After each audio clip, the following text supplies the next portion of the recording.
माझ्या मुलाने मला फोन केला आणि म्हणाला, आई तू आजी होणार आहेस, लवकरात लवकर इथे ये. मी विचार न करता शहरात आले. बाळाच्या जन्मानंतर माझ्या सुनेनं बाळाचे नाव ठेवण्याच्या कार्यक्रमात सर्व पाहुण्यांसमोर माझा अपमान केला. मुलामुळे मी ते शांतपणे सहन केले. मग तिने गावातील जमीन आणि शेती विकून आम्हाला घराबाहेर हकलून लावले आणि आम्हाला म्हणाली, जा आता भीक माग. मग मीही माझ्या सुनेला अशा पद्धतीने नाचवलं की ती आयुष्यभर लक्षात ठेवेल. आज शैलाजींचे घर आनंदाने भरले होते. त्यांची छोटी नात सायरा आता 1.5 बहिणीची झाली होती आणि तिच्या गोड हास्याचा प्रतिध्वनी संपूर्ण घराला उजळून टाकत होता. शैलाजींच्या डोळ्यात एक अनोखी चमक होती आणि त्यांच्या हृदयात अपार समाधान होते, कारण ही नात त्यांच्या आयुष्यातील सर्वात मोठं सुख होते. तिचे पायांना जमिनीचा स्पर्शही जाणवत नव्हता. आनंदाच्या भरात ती प्रत्येक पावलावर हवेत तरंगत होती. खूप आनंदी होती. मानव आणि शुभांगीने त्यांच्या मुलीचे नाव ठेवण्याचा कार्यक्रम आणि तिच्या पहिल्या सार्वजनिक चेहरा पाहण्याचा आनंद साजरा करण्यासाठी कुटुंब, ओळखीचे आणि ऑफिसमधील सहकाऱ्यांना एका भव्य मेजवानीसाठी आमंत्रित केले होते. संपूर्ण घर फुलांच्या सुगंधाने आणि मिठाईच्या सुगंधाने भरले होते आणि सर्वत्र हास्य आणि गप्पा सुरू होत्या. शैलजा तिच्या आदरातिथ्यात कोणतीही कसर सोडत नव्हती. म्हणूनच शैलजा सतत पाहुण्यांचे स्वागत करण्यात व्यस्त होती. स्वयंपाकघरातून गरम कॉफीचे ट्रे येत जात होते. ती हसऱ्या चेहऱ्याने प्रत्येक पाहुण्याला निवडक नाश्ता देत होती, कारण तिच्या नजरेत हा फक्त एक समारंभ नव्हता, तर कौटुंबिक ऐक्य आणि प्रेमाचा उत्सव होता. दरम्यान जमिनीवर पाणी सांडल्यामुळे शैलजेचा पाय अचानक घसरला आणि तिचा तोल गेला. त्याच क्षणी एक मोठा आवाज आला. शुभांगीने तिला घालण्यासाठी दिलेले सँडल मध्येच तुटले होते. शैलजा स्वतःला सावरण्याआधीच कॉफीचा ट्रे तिच्या हातातून निसटला आणि जमिनीवर कोसळला. गरम कॉफी तिच्या पायांवर आणि कपड्यांवर पडली, ज्यामुळे तीव्र जळजळ झाली. तिचे हात आणि पाय भाजल्यामुळे फोड आले होते, पण तिचे हृदय आणखीनच जळत होते. शुभांगी तिच्या मैत्रिणींसोबत दूरवर उभी राहून घडणारे दृश्य पाहत होती. ती धावत आली, पण तिच्या सासूला आधार देऊ शकली नाही. उलट तिची नजर तुटलेल्या सँडलवर पडली. ती रागाने ओरडली, आई तुम्ही इतके बेजबाबदार कशा असू शकता? तुमचं लक्ष कुठे आहे? शुभांगीच्या या तीक्ष्ण शब्दांनी शैलाजींचा जणू जीवच उडून गेला. ती पूर्णपणे सुन्न राहिली आणि असहाय्य डोळ्यांनी तिच्याकडे पाहत राहिली. तिच्या ओठांवर आलेले शब्द तिच्या घशात अडकले. शैलाजींना तिच्या डोळ्यातील अश्रू आवरता आले नाहीत. ती ते लपवण्याचा प्रयत्न करत होती, पण शुभांगी थांबली नाही. ती आणखी चिडली आणि म्हणाली, अरे असं भूत बनल्यासारखे माझ्याकडे का पाहत आहात? मी तुम्हाला माझे महागडे सँडल घालायला दिले होते, जेणेकरून तुम्ही पाहुण्यांसमोर थोडे अधिक सभ्य दिसाल, आणि तुम्ही तेही तोडले. हे सँडल माझ्या आईवडिलांच्या घरून आले होते. तुम्हाला माहित आहे का किती किती महाग आहेत? तुम्हाला त्याची किंमत कशी समजेल? खरं सांगायचं तर तुम्हाला या महागड्या वस्तूंची काळजी घेणं जमणारच नाही, कारण तुम्हाला त्याची सवय नाहीये. तुम्ही तुमची तीच बसलेली जुनी चप्पल वापरावी. शुभांगीच्या त्या कठोर शब्दांनी शैलजेच्या हृदयाला धारधार चाकूसारखे भोसकले. अपराधीपणाची अस्पष्ट भावना तिच्या शरीरात थरथर कापू लागली. तिचा घसा कोरडा पडला. ती रडणाऱ्या आवाजात म्हणाली, नाही सुनबाई, यात माझी काही चूक नव्हती. मी फक्त पाहुण्यांना देण्यासाठी कॉफी आणत होते आणि जमिनीवर सांडलेले पाणी त्याच्याकडे माझे लक्ष गेले नाही, त्यामुळे असे झाले. पण शुभांगी अभिमानाने आणि अहंकाराने इतकी ग्रासली होती की ती काही ऐकू किंवा समजू शकली नाही. ती आणखीनच संतापली आणि म्हणाली, नाही नाही, ही माझी चूक आहे की मी एवढे छान सँडल तुम्हाला घालायला दिले. तुम्ही मला दाखवून दिले की तुम्ही या किमतीला आणि दर्जाला पात्र नाहीस. तेवढ्यात मुलगा मानव पुढे आला. शैलाजीला वाटले की तिचा मुलगा तिची बाजू घेईल, पण त्यानेही त्याच्या आईची बाजू न घेता तिच्याचकडे पाहून तो कठोर स्वरात म्हणाला, आई तू खूप महागडे सँडल घातले होते, म्हणून तू थोडे सावधगिरीने चालायला हवे होते, बरोबर ना? आता बघ, शुभांगीचे आवडते सँडल पूर्णपणे तुटले आहेत. हॉलमध्ये शांतता पसरली. सर्व पाहुण्यांच्या नजरा शैलाजीवर केल्या होत्या. ती तिथे गुन्हेगारासारखी उभी होती. घराच्या गर्दीच्या वातावरणात जणू काही अपमानाचे क्रूर नाटक रंगवले गेले आहे असे वाटत होते. तिच्या मुलाने आणि सुनेने बोललेले ते कठोर शब्द शैलाजींच्या हृदयाचे अक्षरशः तुकडे तुकडे करणार होते. तिच्या डोळ्यातून अश्रू सतत वाहत होते, पण ती एकही शब्द बोलली नाही. पूर्ण शांततेने तिचा सन्मान अबाधित ठेवून ती हळूहळू तिच्या खोलीत गेली. आत गेल्यावर दार बंद केले आणि आपल्या मूक वेदनेने एकटी सोफ्यावर एकटी बसली. कॉफीमुळे तिच्या तळहातावर झालेली जळजळ सहन करण्यासारखी होती, परंतु तिच्या आत्म्यावर झालेल्या जखमा असह्य होत्या. मुलाचे आणि तिच्या सुनेचे कठोर शब्द तिच्या हृदयात विषासारखे उतरत होते. ती सुन्न होऊन खिडकीबाहेर पाहत राहिली. या दारात पाऊल ठेवून तिला जवळजवळ 60 दिवस झाले होते. गेल्या काही आठवड्यात पहाटेच्या पहिल्या किरणांपासून रात्रीच्या शांततेपर्यंत तिने तिच्या जीर्ण गुडघ्यांचे दुखणे आणि तिच्या शरीराच्या वेदना बाजूला ठेवून सावलीप्रमाणे या कुटुंबाची काळजी घेतली होती. तिने तिच्या सुनेचा प्रत्येक छोटासा आग्रह आणि तिच्या मुलाची सोय याला तिच्या सर्व संकटांपेक्षा वर ठेवले होते, फक्त यासाठी की घरातील शांती भंग होऊ नये. पण तिच्या अतुलनीय सेवेकडे कोणीही लक्ष दिले नाही. आज फक्त एक चप्पल तुटल्यामुळे वर्षानुवर्ष मिळवलेला आदर क्षणार्धात नष्ट झाला होता. तिचा स्वाभिमान आता पूर्णपणे तुटला होता. ती वारंवार त्या क्षणाला शिव्या देत होती जेव्हा ती या उंबरड्यावर आली होती. तिला तिच्या प्रियजनांसोबत राहण्याची इच्छा होती. तिला आशा होती की तिच्या आयुष्याची संध्याकाळ आता तिच्या कुटुंबाच्या प्रकाशात निघून जाईल. पण आज तिला असं वाटत होतं की तिचं सगळं प्रेम आणि त्याग व्यर्थ गेला आहे. त्या एकाकी खोलीत तिच्या डोळ्यात अश्रू आले होते. ती फक्त याचाच विचार करत होती की प्रियजनांच्या प्रेमाचा असाच शेवट होतो का? वाढत्या वयाचे हेच एकमेव मूल्य होते का? आता तिच्या मनात एक जड शांतता पसरली होती. आनंदाशिवाय फक्त एक वेदना आणि एक खोल दुःख होते. खरं तर ही गोष्ट सुमारे 9 आठवड्यांपूर्वीची आहे, जेव्हा शुभांगी तिच्या गरोदरपणाच्या शेवटच्या टप्प्यात होती. तिचे जड शरीर आणि सतत पाठदुखीमुळे ती अस्वस्थ झाली होती. तिच्या पायांना सूज आल्याने तिला हालचाल करणे देखील कठीण झाले होते आणि घरातील छोट्या जबाबदाऱ्या देखील डोंगरासारख्या वाटत होत्या. त्या सकाळी मानवची ऑफिसमध्ये एक महत्वाची बैठक होती. तो त्याची घाईघाईने तयारी करत होता. आरशासमोर उभा राहून तो कधी शर्टाचे बटन लावत होता तर कधी टाय व्यवस्थित बांधण्यासाठी धडपडत होता. त्याच क्षणी शुभांगी हळूहळू त्याच्या जवळ चालत आली. तिच्या बाहेर आलेल्या पोटाला हात लावत जवळच्या सोफ्यावर थकून झोपली आणि थकलेल्या आवाजात म्हणाली, मानव, मला तुझ्याशी एका महत्वाच्या विषयावर बोलायचं आहे.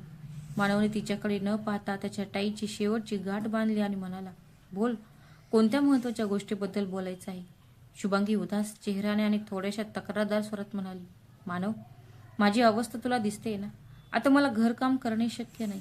कपडे धुणे, भांडी घासणे, झाडू मारणे, फरशी पुसणे, सर्व काही मला डोंगरासारखे वाटते. मी विचार करत होते की जोपर्यंत मी अशी आहे तोपर्यंत दिवसभर मला मदत करण्यासाठी मोलकरीण ठेवणे चांगले होईल, म्हणजे मी थोडा आराम करेन. आणि आता तसेही माझी डिलिव्हरीची तारीख जवळ आली आहे. बाळाच्या आगमनानंतर मला आणखी मोलकरणीची आवश्यकता असेल. हे ऐकून मानवचे कपाळ काळजीने भरले. तो तिच्याकडे वळून पाहत म्हणाला, शुभांगी, मोलकरणीला कामावर ठेवण्यासाठी किती खर्च येईल याचा विचार तू केला आहेस का? जर मी तिला सकाळी आणि संध्याकाळी कामावर ठेवले तर तिला किती पैसे द्यावे लागतील? इतका तुटपुंजा पगार, शिवाय सुट्ट्या, तुमची औषधे, डॉक्टरांच्या भेटी आणि त्यावरही घर खर्च. तुला फक्त तुझ्या स्वतःच्या सुखाची काळजी आहे, माझ्या खिशाची नाही.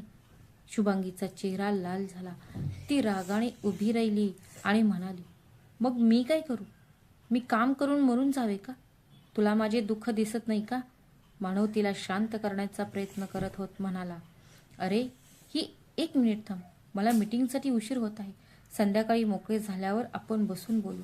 मी नक्कीच एखादा उपाय शोधेन जो तुझे काम पूर्ण करेल आणि तुला थोडा आरामही देईल आणि माझा खिसाही रिकामा होणार नाही, म्हणून तू काळजी करू नकोस. शुभांगीच्या डोळ्यात आशा चमकली. ती उत्साहाने म्हणाली, खरंच? मला सांग, तू काय करणार आहेस? मानवने हसून म्हटले, तू फक्त बघ, मी जो उपाय शोधला आहे त्याने सापही मरेल आणि काठीही तुटणार नाही. असं म्हणून त्याने आपली बॅग उचलली, शुभांगीच्या कपाळावर हलकेसे चुंबन घेतले आणि घराबाहेर पडला. दार बंद होता. शुभांगीचा फोन वाजला. तिची आई तिला फोन करत होती. नेहमीप्रमाणे ती जवळजवळ 1 तास बोलत होती. तिने तिचा सर्व त्रास, गरोदरपणाचा भार, तिचा थकवा आणि आता मोलकरणीचीच गरज सर्व शेअर केले. तिच्या आईने सहानुभूती दाखवली आणि हसत म्हणाली, शुभांगी, तू इतकी काळजी का करतेस? तुझ्या सासूबाई आहेत ना, तिला फोन कर, ती सगळं व्यवस्थित सांभाळेल. शुभांगी चिडून म्हणाली, अरे नाही आई, मला ती सहन होत नाही. तू आलीस तर बरं होईल, पण माझ्या सासूबाई नको. मी बघते मानव काय करतोय. त्याने काहीतरी प्लॅन केला आहे. संध्याकाळी मानव थकून घरी परतला. त्याने त्याची बॅग खोलीत ठेवली आणि शुभांगीच्या शेजारी येऊन बसला आणि म्हणाला, तुला घरातील कोणतेही काम करता येणार नाही ना, म्हणून मी एक छान निर्णय घेतला आहे. तो एक मास्टर स्ट्रोक आहे. शुभांगी, मी गावातून आई आणि बाबांना इथे आणण्याचा विचार करत आहे. जर आई इथे असेल तर तुझी काळजीही घेतली जाईल आणि स्वयंपाकघराची जबाबदारी ती घेऊन सगळं सांभाळेल आणि तुला घरातील बाकीची कोणतीही कामे करण्याची गरज पडणार नाही. तसाही एक छोटासा पाहुणा येणार आहे आणि त्याची साथ आपल्यासाठी आशीर्वाद ठरेल. मग आपण कशाची वाट पाहतोय? चला आत्ताच त्यांना फोन करूया. आपण एका दगडात दोन पक्षी मारू. मानवचे बोलणे ऐकून शुभांगीचा चेहरा उतरला. ती चिडून म्हणाली, तुला काय फक्त हाच रस्ता दिसला? सासू सासऱ्यांना इकडे बोलावणे. अगं शुभांगी, यात वाईट वाटण्यासारखे काय आहे? आता तुला विश्रांतीची गरज आहे. आई आल्यावर ती सर्व काम करेल आणि तुला गरम जेवणही मिळेल. ती लगेच म्हणाली, मानव, तुझे आई वडील आल्यावर घराचा खर्च किती वाढेल याचा तू कधी विचार केला आहेस का? त्यांचे जेवण, कपडे, औषध, प्रवास खर्च आणि त्याहूनही अधिक दिवसभर घरात राहिल्यानंतर आपल्याला काही गोपनीयता मिळेल का? मग मानव शांत झाला आणि हळू आवाजात म्हणाला, अरे शुभांगी, तू काळजी करू नकोस.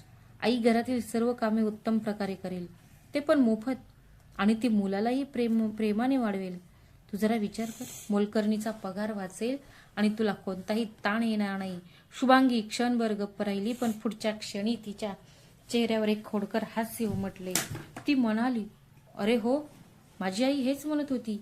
ती मला सांगत होती की तुझ्या सासूला बोलव, ती येताच तुला मोलकरणीची गरज पडणार नाही. वा, तुम्हा दोघींची विचारसरणी अगदी सारखीच आहे, असे म्हणत ती हसायला लागली. पण त्या हास्यात एक लपलेली धृतता होती. जणू काही सून आणि मुलाने मिळून आयुष्यभरासाठी एक स्वस्त मोलकरीण शोधली आहे. मानवला वाटले की त्याने खूप शहाणपणाचा निर्णय घेतला आहे. पण त्यावेळी मानवला कल्पना नव्हती की त्याचा हा निर्णय येणाऱ्या 8 आठवड्यांचा काळात त्याच्या आईच्या हृदयाचे 1000 तुकडे करेल. दरम्यान मानवने शुभांगीकडे प्रश्नार्थक नजरेने पाहिले आणि भुवया उंचावल्या. शुभांगीने लगेच स्वतःला सावरले, एक बनावट हास्य आणले आणि म्हणाली, अरे असं काही नाहीये. खरं तर माझ्या आईने मला फोन करून माझ्या सासूबाईंना 7-8 महिन्यांसाठी घरी घेऊन येण्याचा सल्ला दिला होता. ती घरातील कामांपासून बाळाला आंघोळ घालण्यापर्यंत सर्व काही करेल आणि तुला एक पैसाही खर्च करावा लागणार नाही. मग तोंड करून ती पुढे म्हणाली, पण मानव, मला सासूबद्दल समजते, पण तू बाबांना का बोलवत आहेस? त्यांची इथे काय गरज आहे? त्यांना गावात राहू दे. आपल्याला इथे फक्त आईची गरज आहे. जर बाबा आले तर घर खूप लहान पडेल आणि मग त्यांच्या सवयी पण खूप वेगळ्या आहेत. पहाटे 4:30 वाजता पूजा आणि प्रार्थना करण्यासाठी उठणे आणि संध्याकाळी मोठ्याने भजन गाणे. आपली जगण्याची पद्धत त्यांच्याशी कधीच जुळू शकत नाही.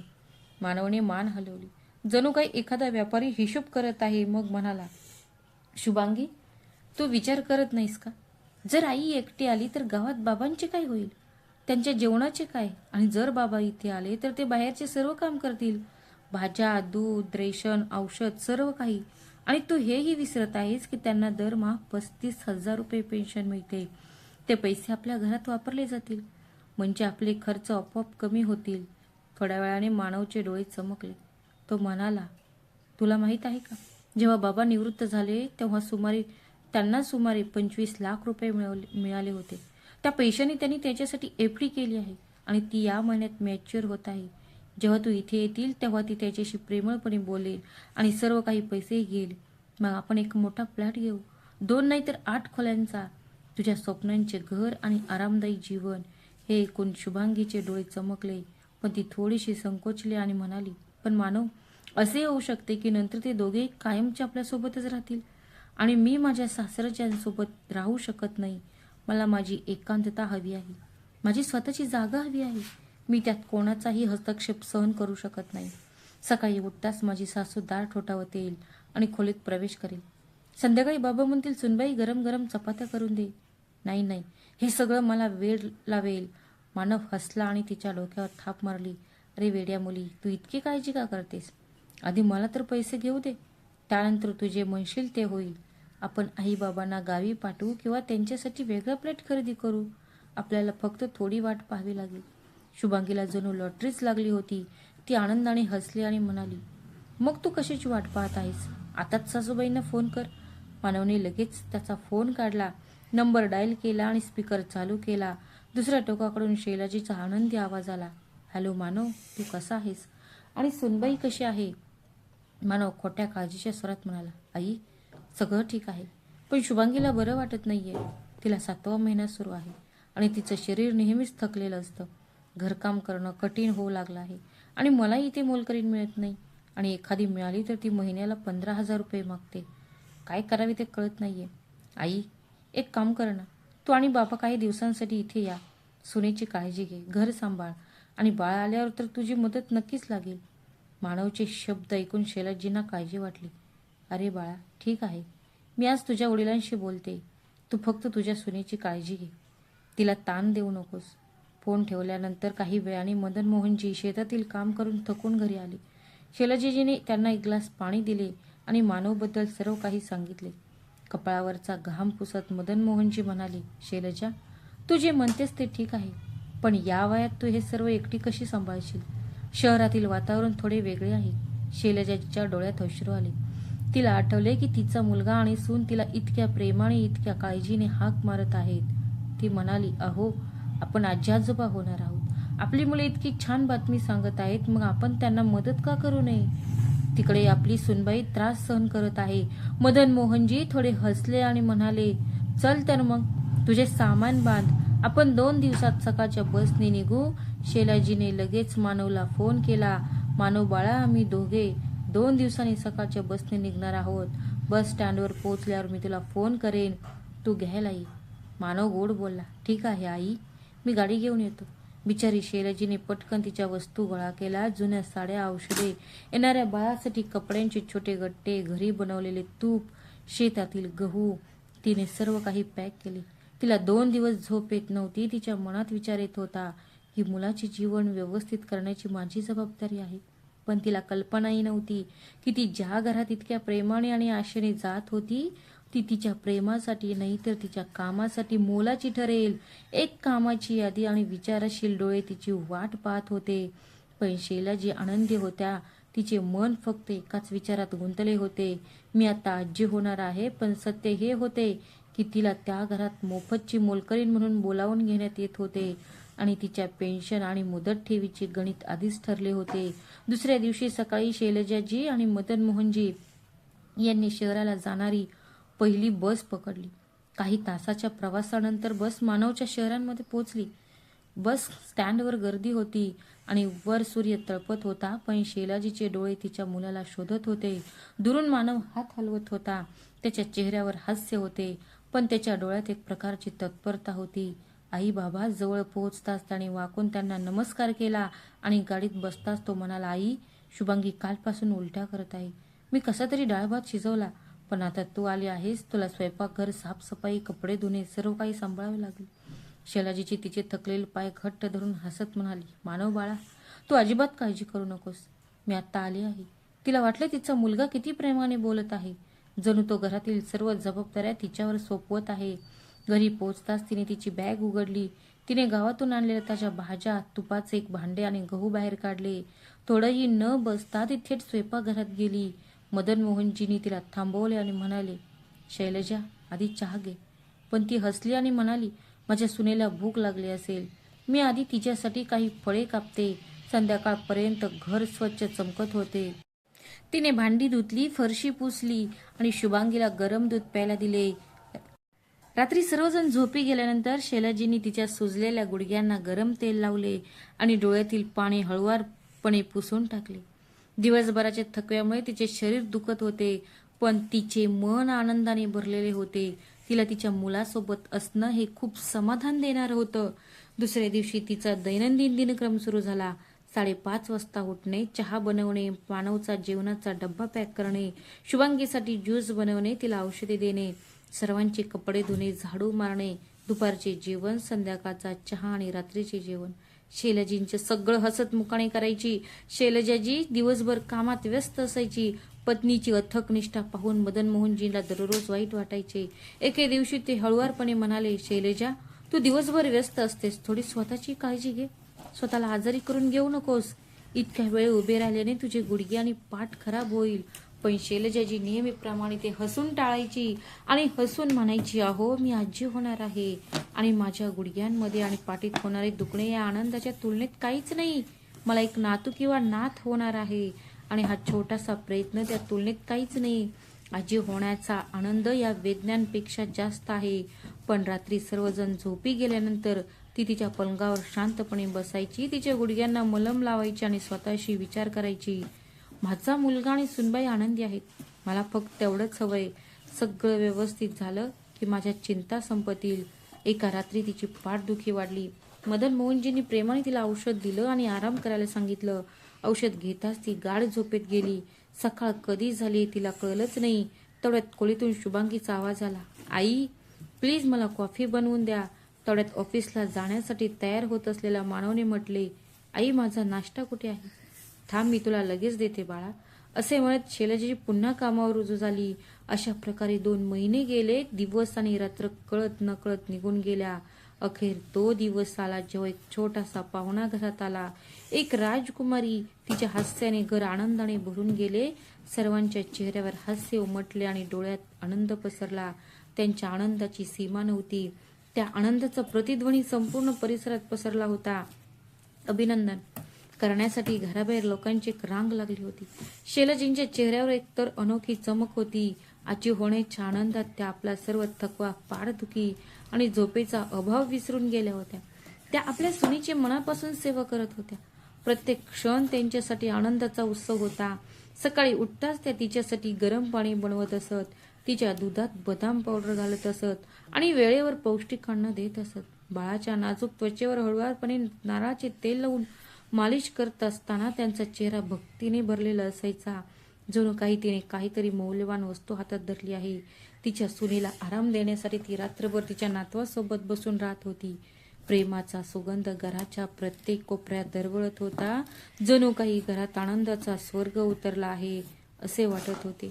एके दिवशी शैलजाजी आणि मदन मोहनजी त्यांच्या नातीला मांडीवर घेऊन तोतऱ्या भाषेत बोलत होते. ती लहान मुलगी त्यांच्याकडे लक्षपूर्वक पाहत होती, हवेत मुठी हलवत होती आणि मग हळूहळू त्यांच्या मांडीवर झोपी जायची. शैलजाजी प्रेमाने तिची नजर हटवत असत आणि म्हणायची, माझी साईराम म्हणजे माझे जीवन, बघ ना तुझे हे छोटे नाक, हे गुलाबी गाल, असे म्हणत ती तिच्या नातवाचे प्रेमाने चुंबन घेत असे. तेवढ्यात मानव त्यांच्याकडे आला. त्यांच्या चेहऱ्यावर थोडासा ताण होता, पण त्यांच्या डोळ्यात चमक होती. ते म्हणाला, बाबा तुम्हाला माहित आहे का, आता आपल्याला एक मोठे घर खरेदी करावे लागेल. हे घर आपल्याला लहान पडत आहे. मूल मोठे झाल्यावर जागाच उरणार नाही. फक्त एकच खोली आहे आणि सगळं सामान इकडे तिकडे विखुरलेलं आहे. घर घेण्यासाठी लाखो रुपये लागतात, पण बँक कर्ज सहज मिळत नाही. मदन मोहनजी आपल्या नातवाच्या डोक्याला हात लावत शांतपणे म्हणाले, मानव हे सगळं मनावर घेऊ नकोस. माझी एफडी पुढच्या महिन्यात मॅच्युअर होत आहे. या वयात आम्हाला पैशांची काय गरज? आयुष्यभर कष्ट करून बचत करून जे काही ठेवलं आहे ते हे तर आहे. आपल्या मुलांच्या आनंदासाठी तू ते सर्व पैसे ठेवू शकतोस आणि घर घेण्याचे तुझे स्वप्न पूर्ण करू शकतोस. त्याच्या वडिलांच्या बोलण्याने मानवच्या डोळ्यात आनंद अश्रू आले. त्याचे हृदय आनंदाने नाचले. मोठे घर, स्वतंत्र खोल्या, एक प्रशस्त हॉल, मुलासाठी खेळण्याची जागा, सर्व काही त्याच्या डोळ्यासमोर आले. तो स्वतःशी म्हणाला, आता माझे स्वप्न प्रत्यक्षात येणार आहे. काही दिवस शांततेत गेले, पण हळूहळू शुभांगीला अस्वस्थ वाटू लागले. सतत घरी बसून राहणारे तिचे सासरे मदन मोहनजी तिच्या डोळ्यात खुपू लागले होते. ते संपूर्ण दिवस त्यांच्या नातीची काळजी घेण्यात घालवत होते, पण शुभांगीला वाटले की ते निरुपयोगी आहेत. तिच्या सासूबाई घरातील सर्व कामे करत होत्या. स्वयंपाक करणे, झाडू मारणे, फरशी पुसणे, बाळाला मालिश करणे, आंघोळ घालणे आणि कपडे धुणे, हे सर्व ती एकटीच करत होती. तिचे सासरे संपूर्ण दिवस घरी बसून कधी वर्तमानपत्र वाचण्यात, कधी टीव्हीवर बातम्या पाहण्यात आणि कधी जुन्या आठवणींना उजाळा देण्यात घालवत असत. शुभांगीला वाटू लागले की त्यांच्या उपस्थितीमुळे घरात गोंधळ आणि जागेची कमतरता निर्माण होत आहे. एके संध्याकाळी मानव कामावरून घरी आला तेव्हा ती चिडलेल्या स्वरात म्हणाली, तुझ्या वडिलांना गावी परत पाठव ना, ते इथे काय कामाचे आहेत? सासूबाई तर सगळं काम करते, म्हणून जर त्यांना गावी पाठवलं तर आपल्याला थोडी एकांतता मिळेल. मानव अचानक संतापला, शुभांगी तू शुद्धीवर आहेस का? तू बाबांना गावी पाठवण्याबद्दल बोलत आहेस का? तुला माहिती आहे त्यांच्याकडे लाखो रुपये फिक्स डिपॉझिटमध्ये आहेत. बाबा ते पैसे आपल्याला देणार आहेत. त्या पैशाने आपले मोठे घर घेण्याचे स्वप्न पूर्ण होणार आहे. मी त्यांच्याशी आधीच बोललो आहे. सर्व काही ठरले आहे. तोपर्यंत असे काहीही बोलू नकोस ज्यामुळे माझ्या पालकांना त्रास होईल. थोडा धीर धर, सर्व काही ठीक होईल. मानवचा आवाज ऐकून शुभांगी शांत झाली, पण तिच्या मनातला राग आणि शंका कायम राहिली. ती आनंदी होती, पण घरात 2 अतिरिक्त सदस्य असल्याची भावना त्रासदायक होती. दुसऱ्या दिवशी सकाळी शैलजाजीने नेहमीप्रमाणे स्वयंपाकघरातील कामे उरकली, भांडी धुतली आणि जेवण बनवले. बाळासाठी दूध गरम करायला ठेवले, तिच्या सुनीला काही औषधे दिली, सर्व काही गोळा केले आणि हात पुसत तिच्या खोलीत गेली. मदन मोहनजी त्यांच्या खुर्चीवर बसले होते. खोल विचारात त्यांचा चेहरा गंभीर होता. त्यांची नजर शून्य ठरवली होती. जणू काही जुन्या आठवणींचा एक अंधुक पडदा त्यांच्या मनात रेंगाळत होता. शैलजाजींनी हसून विचारले, अहो काय झाले? तुम्ही कोणत्या विचारात एवढं गळून गेला आहात? मला सांगणार नाहीस का? आधी हे घ्या, चहा प्या. मदन मोहनजीने एक दीर्घ श्वास घेतला आणि शांतपणे म्हणाले, शैलजा, मानव खूप दिवसांपासून एक मोठे घर खरेदी करू इच्छित होता. खरं सांगायचं तर तो चुकीचा नाही, कारण हे घर आता लहान वाटू लागले आहे. उद्या आपली सायरा मोठी होईल आणि घरात सामान वाढेल, मग जागा कुठे राहील? मी आता निवृत्त झालो आहे. माझी पेन्शन आम्हा दोघांना पुरेसे आहे. शिवाय गावात शेती आहे आणि त्यातूनही थोडे पैसे येतात. पण खरंच सांगायचं तर गावात एकटं राहायला नको वाटतं आणि म्हातारपणी तर मुलाची आणि सुनेची गरज भासतेच. आजारपण, कमकुवतपणा यात कोण बघेल आपल्याला? कोण काळजी घेईल आपली? आता आपली सायरा देखील यात सामील झाली आहे. म्हणून मी गावातील जुने घर आणि शेती विकण्याचा निर्णय घेतला आहे. जुन्या घराची देखभाल करणे दिवसेंदिवस कठीण होत चालले आहे आणि त्यात माझे एफडीचे पैसे मिळाले तर दोन्ही मिळून एवढे पैसे होतील की या शहरात एक मोठे घर विकत घेऊ शकतो. फ्लॅट नाही तर एक मोठे घर, जिथे बाग असेल, छप्पर असेल, सर्वजण एकत्र राहणारे स्वतंत्र घर, जिथे कोणीही वेगळे नाही, कोणीही दूर नाही. हे ऐकून शैलजाजींच्या चेहऱ्यावर एक हलकेसे हास्य उमटले. जणू काही त्यांच्या मनावरील ओझे कमी झाले आहे. त्यांच्या डोळ्यात आनंदाची एक ठिणगी चमकली आणि ते म्हणाले, तुम्ही अगदी बरोबर बोलत आहात. मला हे छोटे खेळणे नात मागे सोडून जाण्याचे मन करत नाही. असं बोलून ती जवळच असलेल्या पाण्याजवळ गेली, जिथे छोटी सायरा निरागसपणे हसत होती आणि त्या हास्यात शैलजाजींच्या आयुष्याचा संपूर्ण अर्थ दडलेला होता. छोटी सायरा तिच्या पाळण्यात गाढ झोपली होती. तिच्या श्वासांचा मंद लयबद्ध आवाज ऐकू येत होता. तिची छोटीशी मूठ घट्ट आवळली गेली होती. ओल्या डोळ्यांनी शैलजीने हळुवारपणे तिचा हात आपल्या हातात घेतला आणि मऊ आवाजात म्हणाली, माझी परी, तू माझे जीवन आहेस. माझी परी, तूच माझं आयुष्य आहेस. ती क्षणभर थांबली आणि मग मदन मोहनजींकडे वळून म्हणाली, आपल्याला गावात राहावं लागलं तर मला खूप वाईट वाटेल, पण आता असं वाटतंय की आपण सर्व इथे एकत्र असू. मदन मोहनजींनी हळूच मान हलवली. ठीक आहे शैलजा, मी उद्याच गावाला निघेन. मी एफडीसाठी सर्व औपचारिकता पूर्ण करेन. मी बँकेत जाईन, कागदपत्रांवर सही करेन आणि गाव सोडेन. मी सरपंचांना घर आणि शेती विकायला सांगेन. मी खरेदीदार शोधेन. या संपूर्ण प्रक्रियेला साधारणपणे 8 ते 10 दिवस लागतील.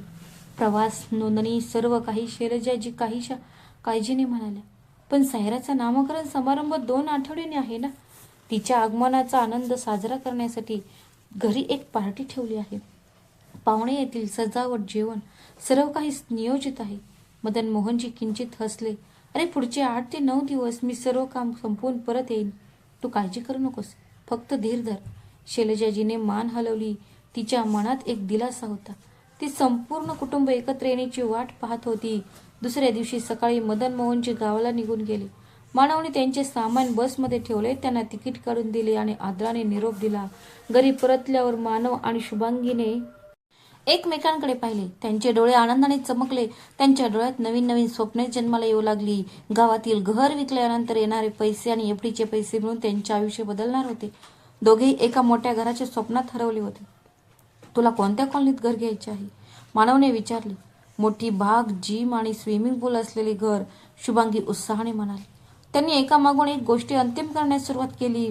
2 नव्हे तर 8 खोल्या, बाल्कनीसह एक मास्टर बेडरूम, मुलांसाठी एक वेगळी खोली, एक पाहुण्यांसाठी खोली, एक अभ्यासाकरिता फर्निचर आधुनिक आणि लाकडी असावे, हलक्या रंगाचा सोफा सेट, 12 खुर्च्या असलेले जेवणाचे टेबल, स्वयंपाकघर, बाथरूममध्ये एक टब आणि टेरेसवर एक छोटीशी बाग. रात्र झाली होती तरी ते दोघे अंथरुणावर पडून एक मागून एक प्लॅन बनवत होते. ऑनलाईन फ्लॅट शोधत होते, दलालांचे नंबर तपासत होते. पैसे मिळताच आपण ते बुक करू, मानव म्हणाला. शुभांगी हसली आणि म्हणाली, आपण वरचा मजला बाबांना देऊ, जेणेकरून त्यांनाही शांती मिळेल. ते दोघेही हसले, पण त्या हसऱ्या चेहऱ्यामागे थोडीशी अस्वस्थता होती. त्यांना काळजी वाटत होती की कदाचित ही सर्व स्वप्ने उशिरा पूर्ण होतील. एके दुपारी शैलजाजीने स्वयंपाकघरात फुलकोबीची भाजी बनवली, डाळीला तडका दिला, रोट्या बनवल्या, स्वयंपाकघर स्वच्छ केले आणि बाहेर आली. तिचे हात अजूनही ओले होते. अचानक तिला बाळाच्या रडण्याचा आवाज आला, इतका जोरात की तिचे हृदय अक्षरशः धडधडू लागले. ती क्षणभरही थांबू शकली नाही. ती धावत गेली आणि खाली वाकून तिच्या नातीला पाण्यातून उचलून मांडीवर घेतले. तिच्या पाठीवर थाप देत ती प्रेमाने म्हणाली, अरे माझ्या बाळा, काय झालं? तुला भूक लागली आहे का? सायरा तिच्या उबदार मांडीवर शांत झाली. तेवढ्यात शुभांगी खोलीत आली. तिचा चेहरा रागाने जळत होता. ती रागाने म्हणाली, आई, हात न धुता तुम्ही बाळाला कसे उचलू शकता?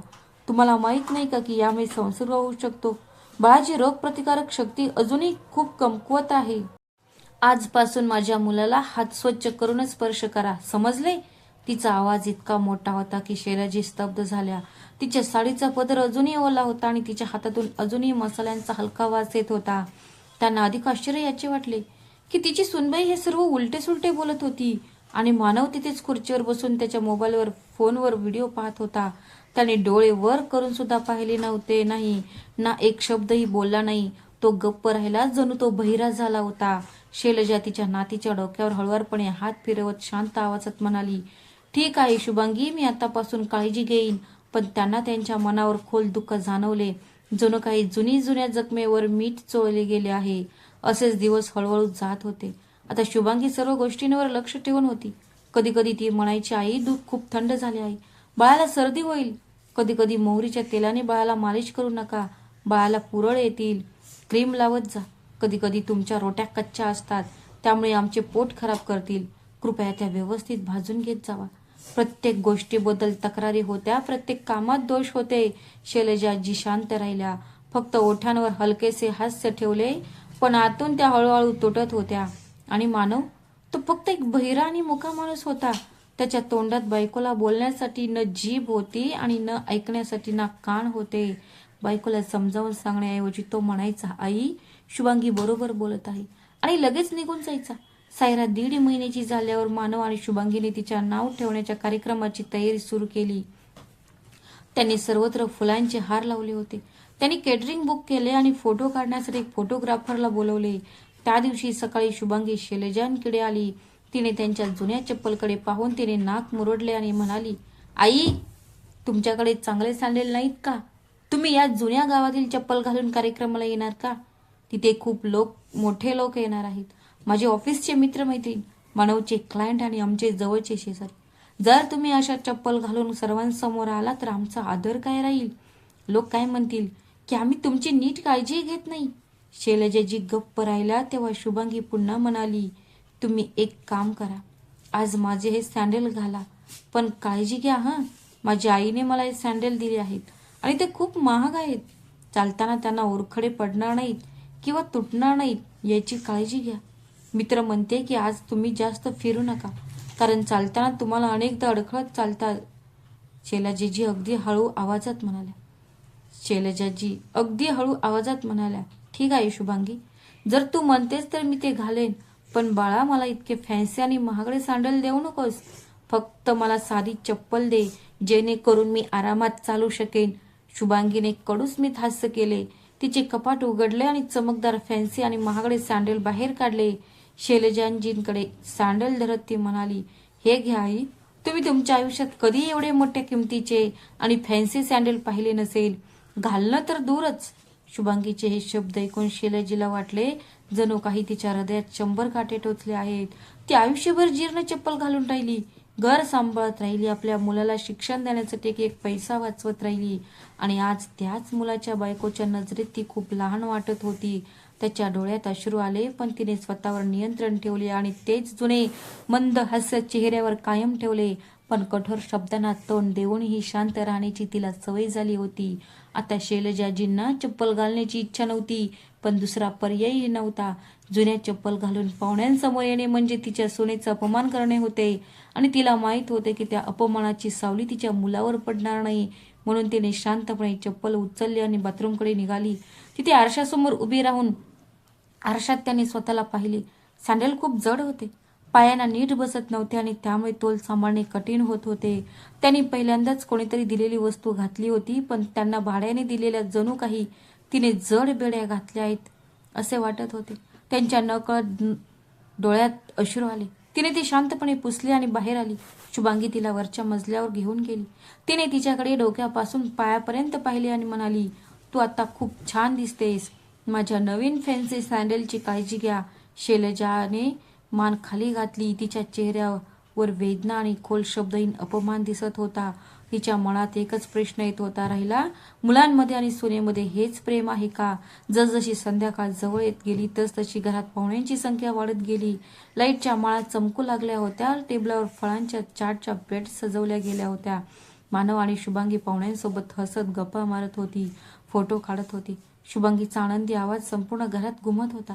दरम्यान शैलजा एकटीच धावपळ करत होत्या. स्वयंपाकघरातून ट्रे उचलत होती, रिकामे ग्लास भरत होती आणि रडणाऱ्या सायराला शांत करत होती. अधूनमधून पाहुण्यांना चहा कॉफी विचारत होती. तिचा चेहरा घामाने पूर्ण भिजला होता. तिची साडी घामाने भिजून शरीराला चिकटली होती. पाय दुखू लागले होते आणि कंबर दुखत होती. मदन मोहनजी गावी बँकेच्या कामानिमित्त थांबले होते. फक्त 3 दिवसांनी मदन मोहनजी शहरात येणार होते. ह्याच दरम्यान एका पाहुण्याने कॉफी मागितली. शैलजाजी कॉफी घेऊन जात असताना जमिनीवर पाणी पडल्याने शैलजीचा पाय अचानक घसरला आणि तिने तिचा तोल गमावला. त्याच क्षणी एक मोठा जोरदार आवाज. शुभांगीने त्यांना घालायला दिलेले सँडल मध्येच तो तुटला. शैलजी स्वतःला सावरण्याआधीच कॉफीचा ट्रे तिच्या हातातून निसटला आणि जमिनीवर पडला. गरम कॉफीचे थेंब तिच्या पायांवर आणि कपड्यांवर पडले, ज्यामुळे तिला जळजळ जाणवू लागली. जळजळीमुळे तिचे हात आणि पाय फोडाले, पण तिचे हृदय आणखी जळत होते. दूरवर तिच्या मैत्रिणींसोबत उभी असलेली शुभांगी हे दृश्य पाहत होती. ती धावत आली, पण तिच्या सासूला आधार देण्याऐवजी तिची नजर तुटलेल्या सँडलवर होती. ती रागाने ओरडली, आई, तू इतकी बेजबाबदार कशी असू शकतेस? तुझे लक्ष कुठे आहे? तू तिथे उभा असलेला मानव भुसभुशीतपणे म्हणाला, आई, मी तुला किती वेळा सांगितलंय की हळू चालत जा म्हणून. बघ, सर्व पाहुणे पाहत आहेत. तिच्या शब्दाने ती पूर्णपणे घाबरली. पाहुण्यांच्या चेहऱ्यावर हास्य फुलले. कोणीतरी हळू आवाजात कुजबुजले, ती गावाची आहे, मग तिला शहराचे आकर्षण कसे कळेल? शैलजा तिथेच स्तब्ध उभी होती. तिचे हात थरथरत होते. तिचे डोळे अश्रूंनी भरलेले होते. त्या अपमानास्पद शब्दाने तिच्या हृदयाला भिडले. एकही शब्द न बोलता ती शांतपणे तिच्या खोलीत गेली. तिने दार बंद केले, कपडे बदलले, तिचा तुटलेला चप्पल तपासला आणि नंतर तो एका कोपऱ्यात ठेवला. ती रडत रडत झोपी गेली. नंतर तिच्या नातीचा नाव ठेवण्याचा कार्यक्रम झाला आणि पाहुणे निघून गेले. घर पुन्हा शांत झाले, पण त्या शांततेत कोणालाही शैलजा आठवली नाही. सकाळ ती हातात चप्पल घेऊन शुभांगीकडे गेली. ती हळू आवाजात म्हणाली, सुनबाई, मी आज तुझे चप्पल दुरुस्त करते. शुभांगीने ओठ फिरवले. आई, काही गरज नाही एवढ्या उपकाराची. मी तुटलेली चप्पल घालत नाही. जर शिवणकाम दिसत असेल तर माझा आदर काय असेल?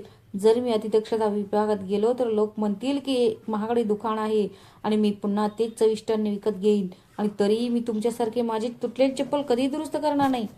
तुटलेला हा शब्द ऐकताच शैलजींचा आत्मा अक्षरशः जळून गेला.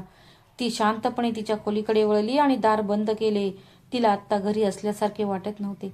प्रत्येक कोपरा परकाने अपरिचित वाटत होता.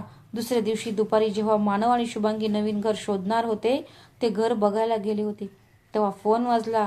दुसऱ्या टोकावरून मदन मोहनजींचा आवाज आला, नमस्कार शैलजा, आमच्या नातीचे नाव काय आहे? सगळं व्यवस्थित झाले का? शैलजा अवाक झाली. तिचा घसा दबला गेला होता. दुसरीकडे मदन मोहनजी काळजीत होते. शैलजाच्या शांततेने त्याच्या मनात वादळ उठले. काय झालं शैलजा, तू ठीक आहेस ना? सगळं व्यवस्थित झालंय का? शैलजाने सगळं लपवण्याचा प्रयत्न केला. त्याने उत्तर दिले, हो, सगळं व्यवस्थित आहे. तुमच्याशिवाय मला अस्वस्थ वाटतंय. तुम्ही लवकर या. तिचा आवाज तुटत होता. मदन मोहनजी आश्चर्यचकित झाले. नाही शैलजा, तू निराश दिसत आहेस. तू जे म्हणत आहेस ते वेगळेच वाटते. काहीतरी नक्की घडले आहे. खरं सांग, काय झालं? तिने इतक्या प्रेमाने विचारले. तेव्हा मदन मोहनजींचा धीर सुटला. तिने फोनवर त्यांना संपूर्ण कहाणी सांगितली. तुटलेले फॅन्सी सँडल, पाहुण्यांचे, गुरुजी, त्यांच्या समोरचा अपमान, फाटलेली साडी आणि मानवची शांतता. हे ऐकून मदन मोहनचे रक्त खवळले. त्यांनी कधीही आपल्या पत्नीचा स्वाभिमान दुखावू दिला नाही. शैलजाजी त्यांच्या पत्नी होत्या, त्यांच्या सोबत्या होत्या, त्यांच्या मैत्रिणी होत्या, त्यांच्या आयुष्याचा अविभाज्य भाग होत्या. आणि आज त्यांना कळले की त्यांच्याच घरात पाहुण्यांसमोर त्यांच्या मुलाने आणि सुनेने त्यांच्या पत्नीचा अपमान केला आहे.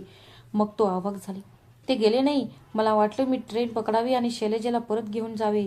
5 महिन्यांपासून ती तिच्या सुनीची अथकपणे दिवस रात्र आणि तक्रार न करता सेवा करत होती, आणि त्या बदल्यात तिला अपमान मिळाला होता. पण गावातील शेवटची नोंदणी कागदपत्रे अजूनही प्रलंबित होती. बँक चेक शेतीचे हस्तांतरण सर्व प्रलंबित होते, म्हणून त्यांनी आणखी 4 दिवस राहावे लागले. ते दररोज शैलजाला फोन करून समजावून सांगत असे.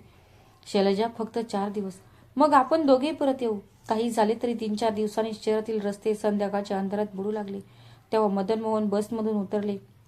त्यांच्या खांद्यावर एक जुनी बॅग होती आणि त्या हातात एक ब्रँड लोगोने चमकदार असलेली एक मोठी शॉपिंग बॅग होती, लाल रिबिनने बांधलेली. जेव्हा ते टॅक्सीने घरी पोहोचले तेव्हा दार उघडे होते. मानव ऑफिसला गेला होता. लहान सैरा गाढ झोपेत होती आणि शुभांगी तिच्या खोलीत होती. मदन मोहनजीने हळुवारपणे शॉपिंग बॅग टेबलावर ठेवली, चप्पल काढली आणि थेट शैलजीच्या खोलीत गेले. त्यांनी दार ठोठावले. आतून रडका आवाज आला, कोण आहे? मी आहे शैलजा, दार उघड. शैलजाने दार उघडले. त्यांनी पाहिले की मदन मोहनजी त्यांच्या समोर उभे होते. त्यांच्या डोळ्यात अश्रू होते. त्यांनी त्यांना मिठी मारली आणि रडू लागले. शांत हो शैलजा, आता सगळं ठीक होईल. दोघे बराच वेळ शांत बसले. खिडकीतून थंड वारा आत आला. थोड्या वेळाने शुभांगी बाहेर आली. तिचे केस विस्कटलेले होते, डोळे सुजलेले होते, पण टेबलावर शॉपिंग बॅग पाहून ती जागी झाली. अरे, हे काय आहे? तिने उत्साहाने बॅग उघडली. आत काही अविश्वसनीयपणे महागडे दिसणारे प्रीमियम दर्जाच्या लेदरपासून बनवलेले अविश्वसनीयपणे महागडे सँडल होते. शुभांगीचे डोळे विस्फारले.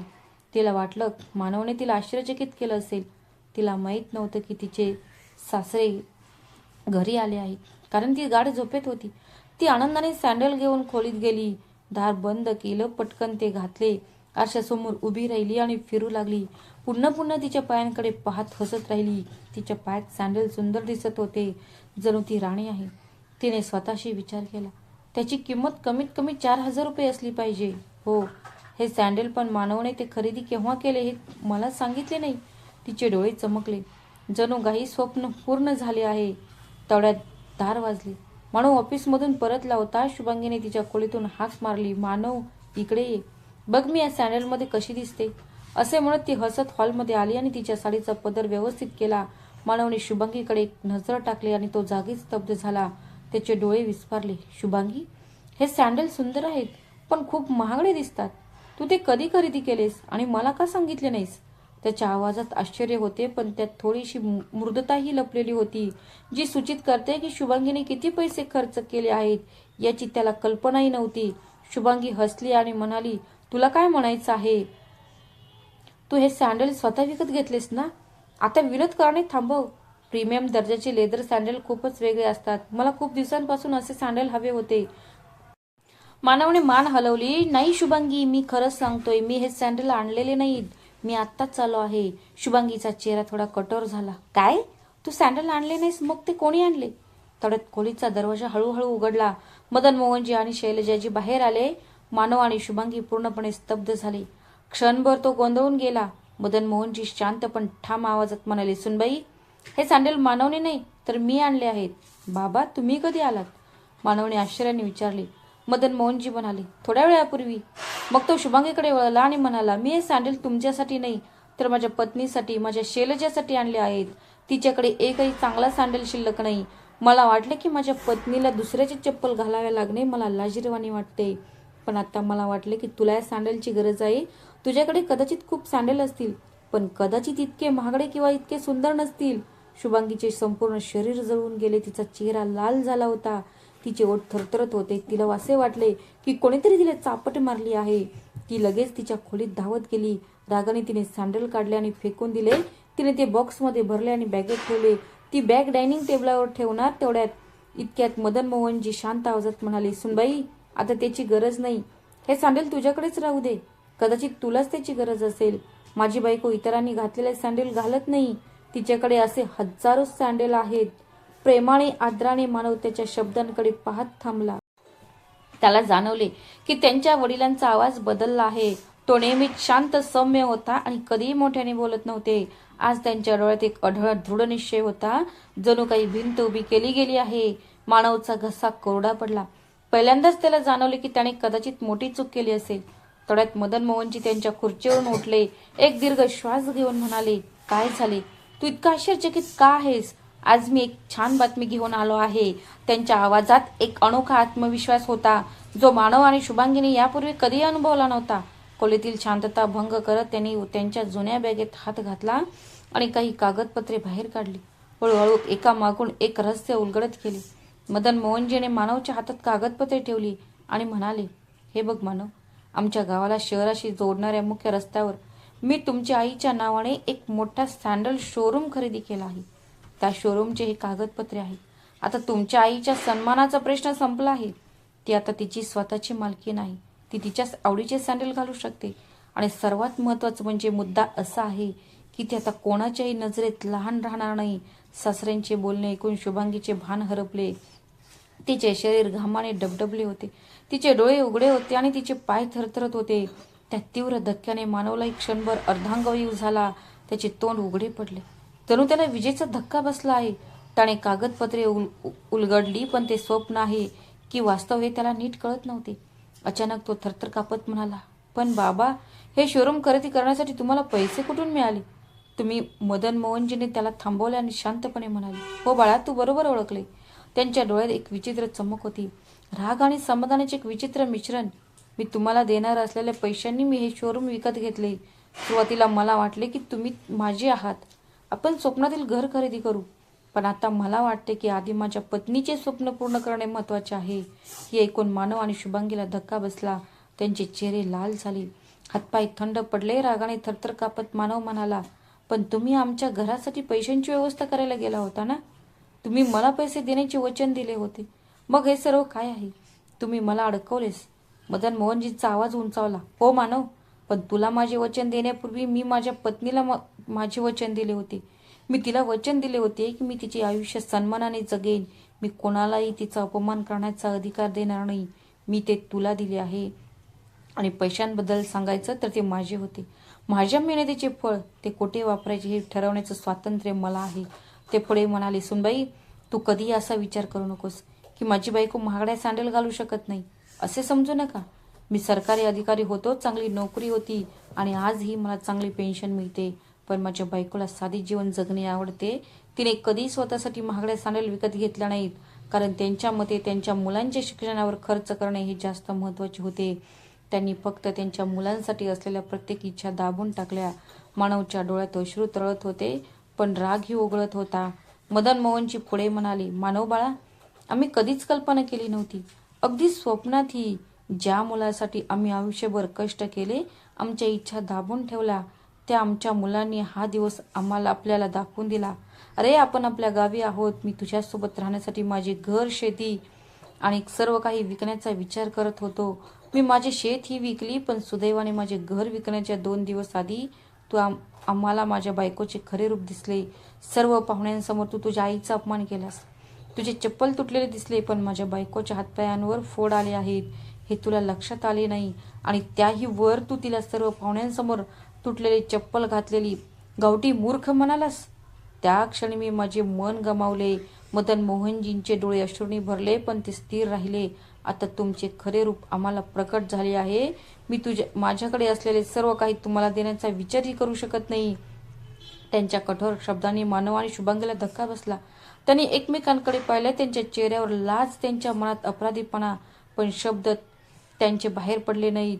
हॉलमध्ये एक भयानक शांतता होती. घड्याळाची टिकटिक ऐकू येत होती. क्षणात मदन मोहनजी मंद असल्याने म्हणाली, सुनबाई, आता तुमच्या सासू महागड्या सँडल घालतील.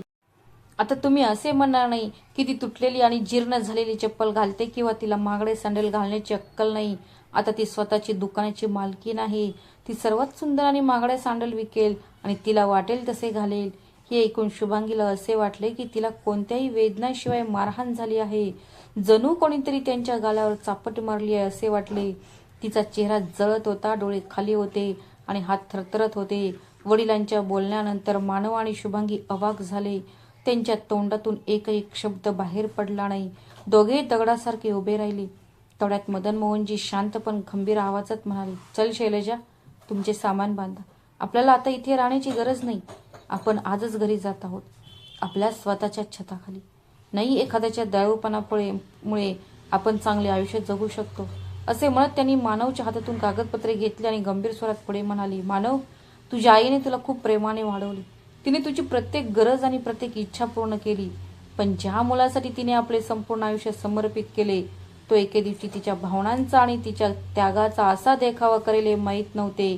मला माफ कर बाळा, तू आयुष्यात खूप प्रगती केली आहेस, पण ज्याच्यामुळे तू इतकी प्रगती केलीस तिला तू मागे सोडले आहेस. क्षणभर शांतता पसरली. मग मदन मोहनजी पुढे म्हणाले, सुनबाई दुसऱ्या घरातून आली होती, पण तू तू तुझ्या आईचा संघर्ष पाहिला होतास. ती कशी दिवस रात्र कष्ट करत होती, घर सांभाळत होती, मुलांना शिक्षण देत होती. पण दुर्दैवाने तूच आम्हाला कधीच आपले समजले नाही. अरे फक्त एक चप्पल तुटल्यामुळे तू तुझ्या आईचा सर्वांसमोर अपमान केलास.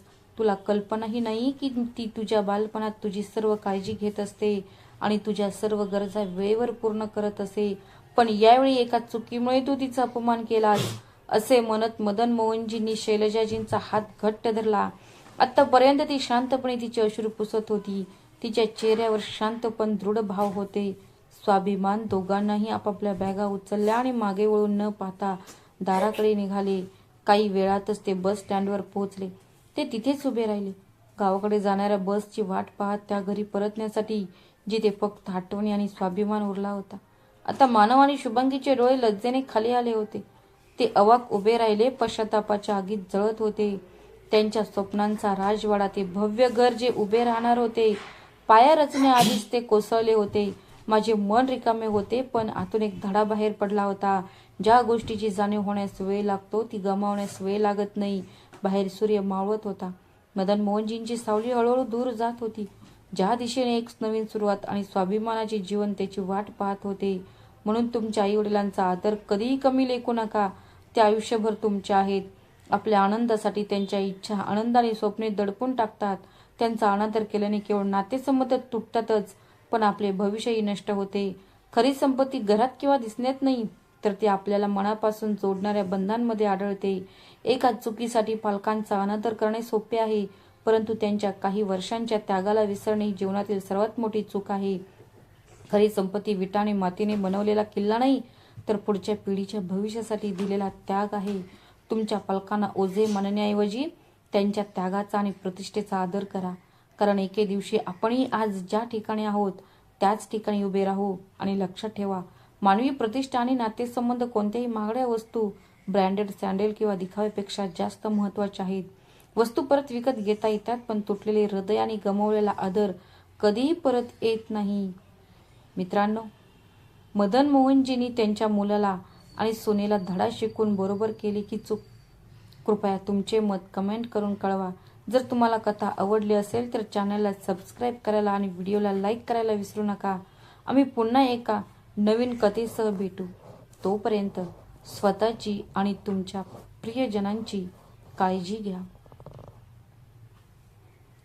श्री स्वामी समर्थ. धन्यवाद.